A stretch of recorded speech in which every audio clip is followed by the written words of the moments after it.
الله أكبر الله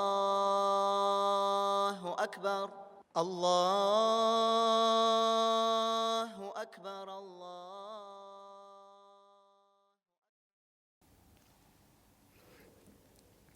بسم الله الرحمن الرحيم. الحمد لله رب العالمين، وصلى الله وسلم على سيدنا محمد وعلى آله وصحبه أجمعين. اللهم علمنا ما ينفعنا وانفعنا بما علمتنا وزدنا علما وعملا وفقها في الدين يا رب العالمين. رب اشرح لي صدري ويسر لي أمري واحلل عقدة من لساني يفقه قولي. آمين آمين. В прошлой лекции мы говорили про явления, которые сопровождали ниспослание Корана. Мы говорили, что эти явления служат доводом, дополнительным доводом правильности Корана. То, что Коран это не придумал Мухаммад саллаллаху алейхи вассалям. То есть Мухаммад саллаллаху алейхи вассалям не придумал Коран. Коран не может быть от людей писания, а именно от Аллаха субхану ва тааля нашему пророку Мухаммаду саллаллаху алейхи вассалям и нашей умме. Также мы говорили о ниспослании Корана, что был у нас первое ниспослание или целевое ниспослание Корана, когда был ниспослан Коран от Аллаха субхану ва тааля на первое небо. Потом разделенное ниспослание, где был ниспослан Коран, разделено с первого неба пророку Мухаммаду саллаллаху алейхи вассалям. Мы говорили о мудростях этих ниспосланий, двух ниспосланиях. Мы говорили, что первое ниспослание целевой указывает на величие Корана, ниспослаемого, и на величие того человека, кто получает это ниспослание, то есть на величие пророка Мухаммада саллаллаху алейхи вассалям. И мы говорили, что повторное ниспослание это утверждает правильность всего, что содержится в этом Коране. Также мы говорили, что разделенное ниспослание есть в этом ниспослании, в разделенном, есть много мудростей, из них, не буду там перечислять все, это укрепление сердца пророка Мухаммада саллаллаху алейхи вассалям.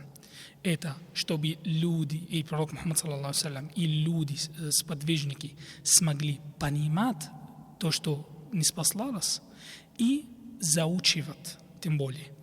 И чтобы там утвердить, что это не может быть ни от кого, кроме Аллаха субхану ва тааля, потому что Коран был ниспослан в течение 23 лет. И иногда одна сура ниспослается, и иногда несколько аятов, иногда часть одного аята даже. Поэтому, когда все это ниспослается в течение 23 лет, и в этой книге нет никакого противоречия, значит, это не может быть ни от кого, кроме Аллаха субхану ва тааля. Сегодня, иншаллах, мы будем говорить о порядке аяты и сури в Коран.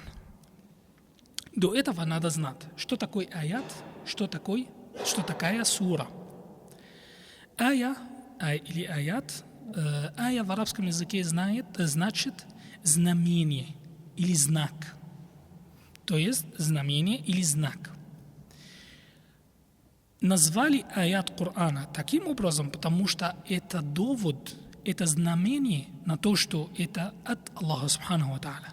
Каждый аят служит доводом того, что это от Аллаха субхану ва тааля. Это не от Мухаммада, не от людей Писания, не от кого другого. Поэтому назвали ая. Вот определение аят – это часть Корана, имеющая начало и конец, содержащая внутри себя одно или несколько предложений. Например, Аллах субхану ва тааля говорит, сура Аль-Ихлас, бисмиллахир рахманир рахим, «Куль хуа Аллаху ахад». Вот это один аят имеет и начало, и конец, и состоит из нескольких предложений. Есть аят, который состоит из одного предложения. Вот это определение аят. А сура, ученые говорят, что слово сура взятый от слова сур, забор. Забор что делает? Разделяет что-то, хранит что-то и разделяет его от всего остального.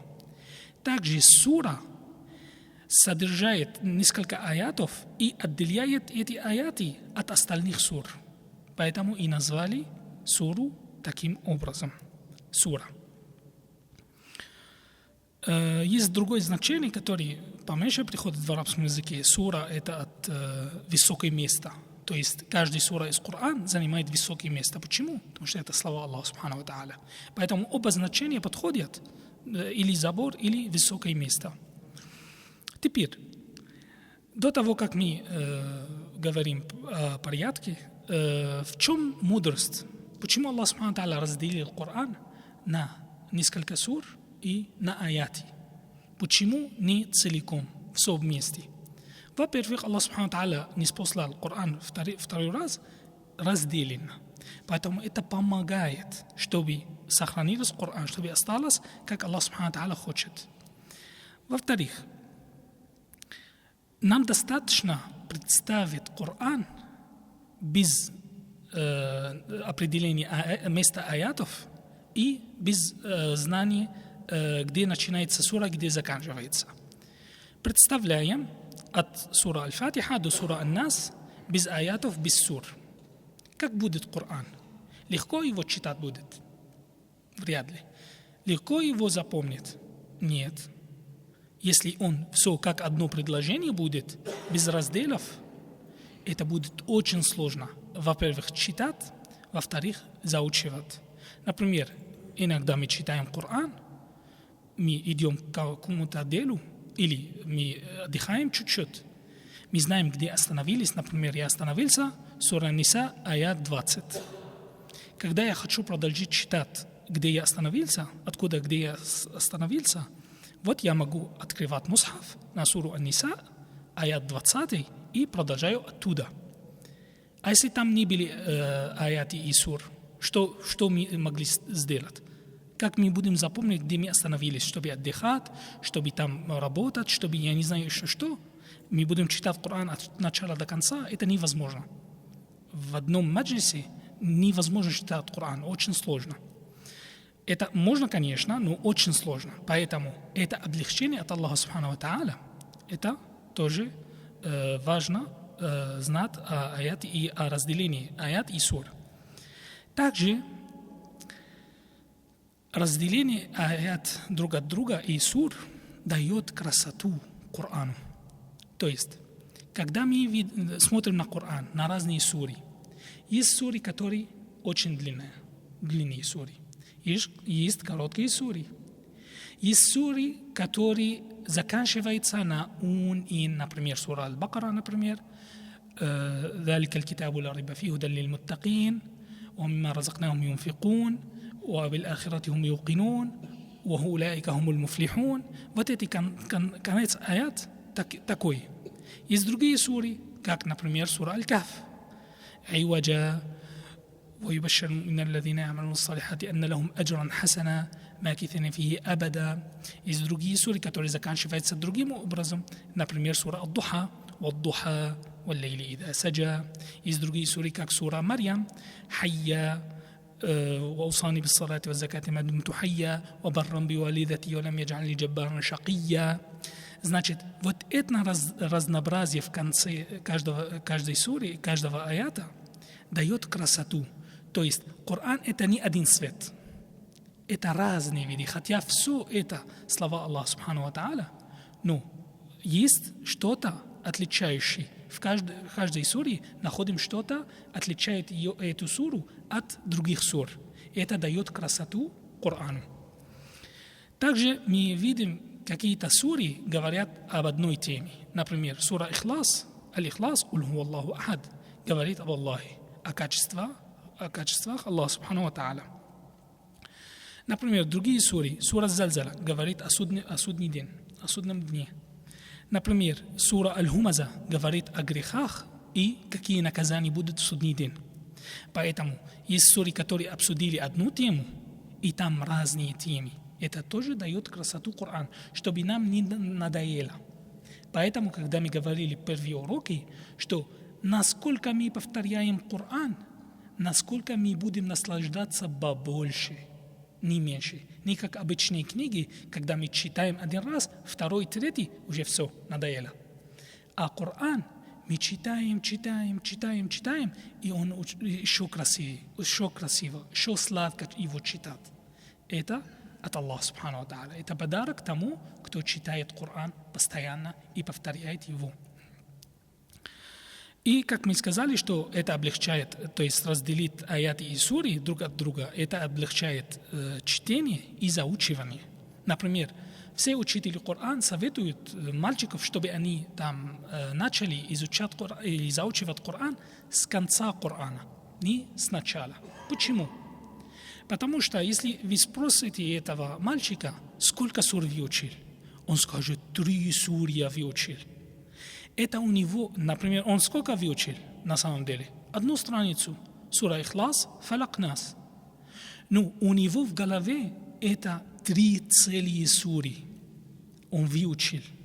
А если он начал сначала, он будет выучить 50 страниц до того, как он скажет, я выучил первую суру. Это ментально очень тяжело. Поэтому, если он выучит маленькие суры сначала, это для него будет мотивация, чтобы он продолжал заучивание. Если он выучил 30-й джуз, всего лишь 20 страниц, он будет выучить 37 сур. Большое количество сур Корана. Из 114 он выучил 37. Это большая мотивация тому, кто заучивает Коран. И таким образом Аллах Субхану Тааля это может входит в аят, в который Аллах Субхану Тааля говорит: «Валакад яссарна аль-Кур'ана лидзикр». Мы облегчили Коран для напоминания. Это вид облегчения от Аллаха Субхану Тааля. Теперь переходим на порядок аятов. Порядок аятов это не только ученые знают, а все мусульмане знают, что порядок аятов в каждой суре это от Аллаха Субханаху ва Тааля. Все ученые нашей уммы согласны на это, что порядок аятов невозможно изменить. Почему? Потому что это от Аллаха Субханаху ва Тааля. Все равно приносим несколько доводов о том, что порядок это от Аллаха Субхану ва Тааля. Например, мы упомянули про аят Аль-Каляля. От Умар ради Аллаху анху передается, что он сказал: «Я не обсуждал никакой темы, кроме как я обсуждал тему Аль-Каляля». Аль-Каляля – это тема наследия, где умирает человек, у которого нет отца, нет матери, нет сыновей, нет дочерей. У него только братья и сестры. Как распределяется его имущество между братьями и сестрами его? Вот Умар ради Аллаху анху говорит: я обсудил эту тему с пророком Мухаммадом саллаллаху алейхи ва саллям очень много. Я задаю вопросы, обсуждаю, почему так, почему. А в конце пророк Мухаммад саллаллаху алейхи ва саллям дал ему вот так палец: Умар, тебе не хватает летний аят сура Ан-Ниса, который в конце суры Ан-Ниса. Почему? Где здесь довод, что порядок это от Аллаха Субхану ва Тааля? Потому что есть 2 аяты, которые обсуждают эту тему в суре Ан-Ниса. Аят 12 и аят 176, то есть последний аят суры Ан-Ниса. Когда пророк Мухаммад саллаллаху алейхи ва саллям, тебе не хватает летний аят, который в конце суры Ан-Ниса, значит порядок важен. Значит порядок известен всем сахабам, всем сподвижникам. И если они не знают порядок, пророк Мухаммад саллаллаху алейхи ва саллям не мог сказать, что тебе не хватает последний аят суры Ан-Ниса. Он это не мог сказать. И из-за того, что пророк Мухаммад так сказал, значит порядок известен всем сподвижникам. Все знают, что этот порядок один, и от кого? От Аллаха Субхану ва Тааля. Также от Усман бин Аби Ас передается, что он сказал: я сидел у пророка Мухаммада саллаллаху алейхи вассалям, потом внезапно он смотрел на небо, расширил глаза и смотрел на небо, потом смотрел на землю, потом смотрел на нас и сказал: «Атани Джибриль». Ко мне пришел Джибриль, алейхиссалям. فأمرني أن أضع هذه الآية في هذا الموضع في هذه السورة. И он приказал мне поставить этот аят в таком месте, в такой суре. Это явный довод, явное доказательство на то, что порядок аятов – это от Аллаха Субхану ва Тааля посредством ангела Джибриль, алейхиссалям. Этот аят был: «Инна Аллаха я'муру бил адли вал ихсани ва ита'i зил курба ва янха анил фахша'i вал мункари вал баги я'адзукум ла'аллакум тадхаккарун». Этот аят в суре Ан-Нахль, пчелы. Также есть много хадисов, которые говорят о достоинстве нескольких сур. Например, пророк Мухаммад саллаллаху алейхи вассалям говорит: «Ман караа ахира аятайн мин сурати аль-Бакара фи лейлатин кафатах». Кто читает последние 2 аяты из суры Аль-Бакара, ему будет достаточно этой ночью. Ему будет достаточно. А если сахаба сами не знают порядок аятов, пророк Мухаммад тоже не мог сказать так, как он сказал. И поэтому, поскольку порядок установлен пророку Мухаммад саллаллаху алейхи вассалям, это взят от Аллаха Субхану ва Тааля, все сахаба знают, что порядок от Аллаха, и они знают, какой порядок есть аятов. Поэтому они сразу понимают, какие аяты пророк Мухаммад саллаллаху алейхи вассалям имеет в виду. Также другой хадис, и на это все, потому что этих хадисов много. Пророк Мухаммад саллаллаху алейхи вассалям говорит: «Ман хафиза أول 10 آيات من سورة الكهف عصم من الدجال». Кто выучит первые 10 аятов из суры Аль-Кахф, пещеры, он будет защищен от Ад-Даджаль, от испытания Ад-Даджаль. Он будет защищен. Поэтому, если сахаба не знали порядок аятов, они бы уточнили, а какие именно аяты. Но поскольку они не уточнили, мы знаем, что этот порядок от Аллаха Субхану ва Тааля, и пророк это знал, и сподвижники знали. Поэтому я сказал в начале, что есть согласие между всеми учеными, согласие всех ученых, что порядок аятов это от Аллаха Субхану ва Тааля. Теперь порядок сур в Коране. Есть там 2 мнения, но самые сильные из них, что тоже порядок сур, тоже от Аллаха Субхану ва Тааля. Первый довод, это передается от Аиша радийаллаху анха, что она говорила, когда пророк Мухаммад саллаллаху алейхи вассалям лежал спать, он собрал его руки вот так и читал 3 суры. «Куль хуа Аллаху ахад», «Куль а'удhu би раббил фалак», «Куль а'удhu би раббин нас». И потом что-то еще делал. Нам эта часть важна, что эти 3 суры приходили в порядке, как они в мусхафе. Поэтому этот порядок она не сама придумала. И не случайно, что этот порядок, как она сказала, как и был в мусхафе. Это не случайно. А это из-за того, что порядок сур тоже от Аллаха Субхану ва Тааля. Также хадис от Вафиля ибн аль-Аска радийаллаху анху, но до этого хадиса надо кое-что объяснить. Я расскажу хадис сначала, потом объясним. Пророк Мухаммад саллаллаху алейхи вассалям говорит: «У'атиту макан ат-Тавра ас-саб'а ат-тиваль». Мне было дано вместо Таура я получил 7 сур. ومكان الزبور المئين.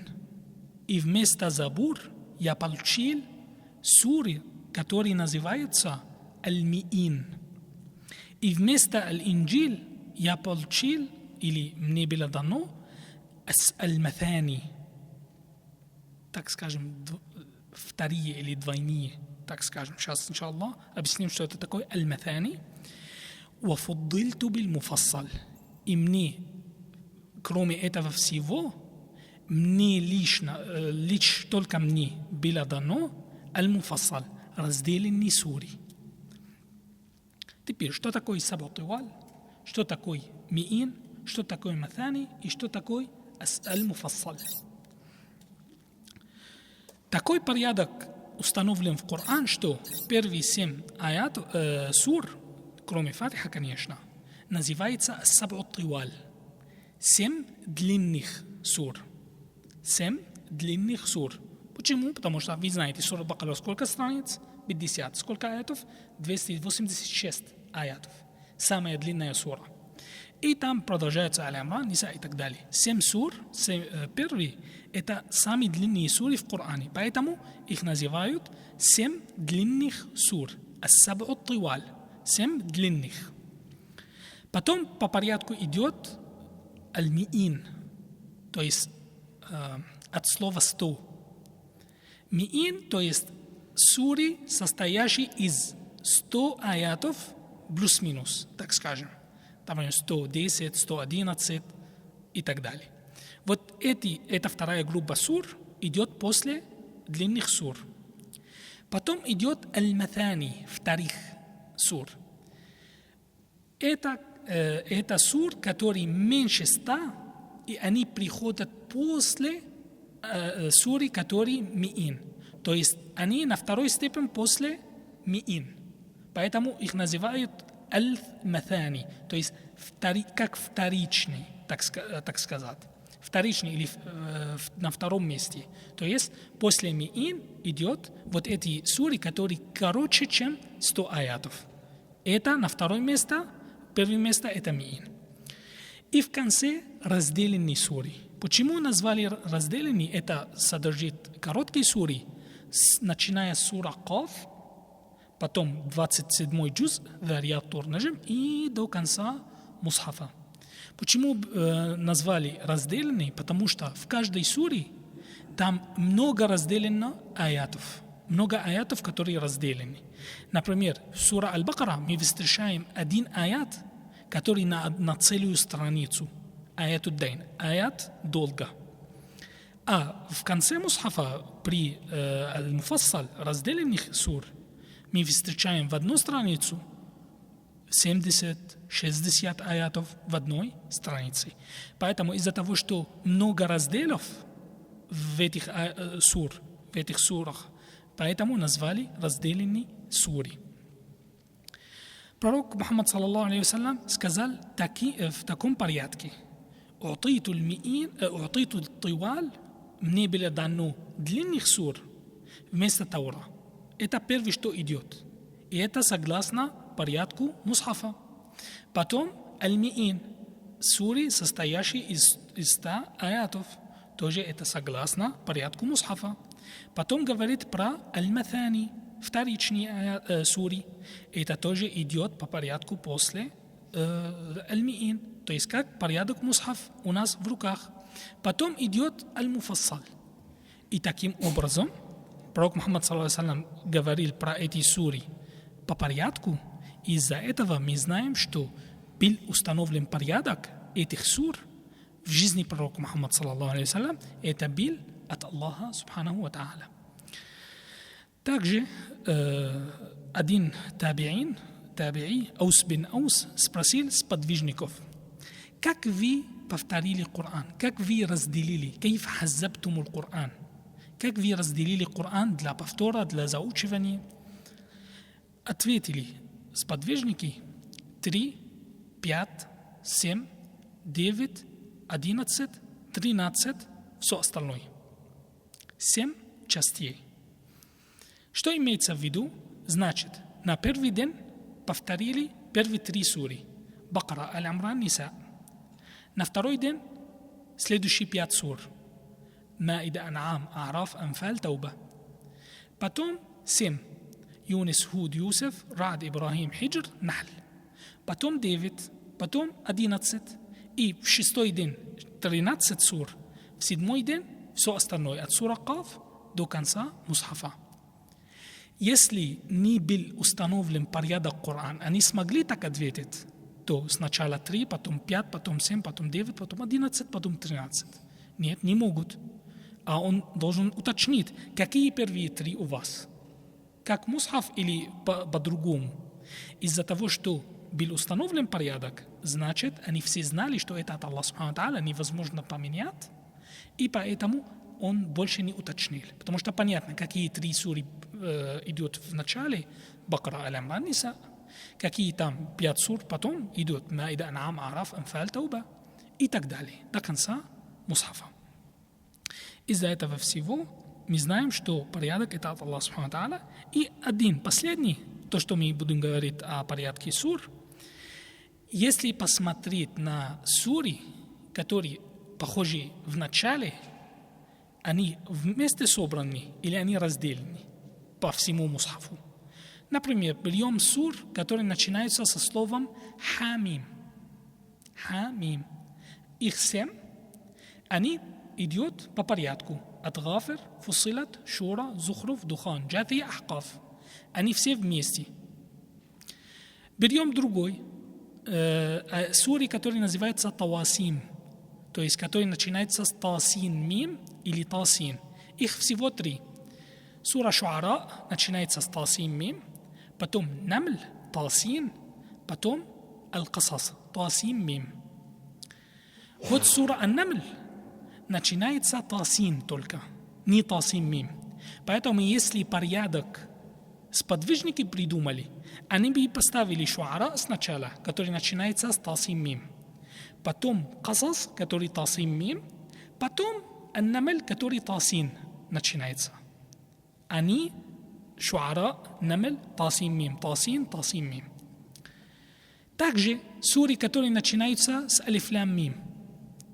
Они вместе поставлены. Например, сура Аль-Бакара, Алиф-Лам Мим, правильно. Потом Аль-Имран, Алиф-Лам Мим. А сура Аль-Анкабут сразу после Аль-Имран? Нет. Она тоже начинается с Алиф-Лам Мим. Сура Ар-Рум сразу после Аль-Имран? Нет. Она далеко. Тоже начинается Алиф-Лам Мим, Гулибат Ар-Рум. Поэтому, если эти суры похожи в начале, и они были разделены по всему мусхафу, и есть другие суры, например, Хамим, которые похожи в начале, и они были в одном месте, это значит, это не по логике сподвижников, не по логике ученых. Если по логике, они бы поставили вместе. А из-за того, что некоторые, например, Хамим, поставлены вместе, и некоторые, например, Алиф-Лам Мим, разделены и по всему мусхафу, мы знаем, что это не по логике был составлен порядок. А от кого? От Аллаха, Субханаху ва Тааля. Есть одна передача от Усмана, что он говорил, что мы не знали, там сура Аль-Анфаль и Тауба, они являются одну суру, или там они 2 суры до смерти пророка, и пророк нам не сказал, потом я поставил их вместе. То есть в этой передаче говорится о том, что Усман, ради Аллаху анху, он сам поставил Аль-Анфаль, потом Ат-Тауба в мусхафе. Это почти единственный риваят или один из очень малых, который говорит, что порядок был от сахаби, от сподвижников. Но все эти доводы, которые мы довели, это указывает на то, что это от Аллаха Субхану Тааля, это во-первых. Во-вторых, эта передача слабая, потому что там имам Бухари говорит, что Язид Аль-Фариси, или, может, я ошибаюсь, сейчас уточню имя, Язид Аль-Фариси, да, он в этой цепочке этой передачи, Язид Аль-Фариси, этот человек слабый. Имам Аль-Бухари и другие, конечно, имамы хадисов сказали, что этот человек слабый. Поэтому у нас одна передача, которая слабая, в котором говорится о том, что порядок был от сподвижников. Это в одной руке, а в другой все эти доводы, которые мы довели, что весь порядок был от Аллаха Субхану ва Тааля.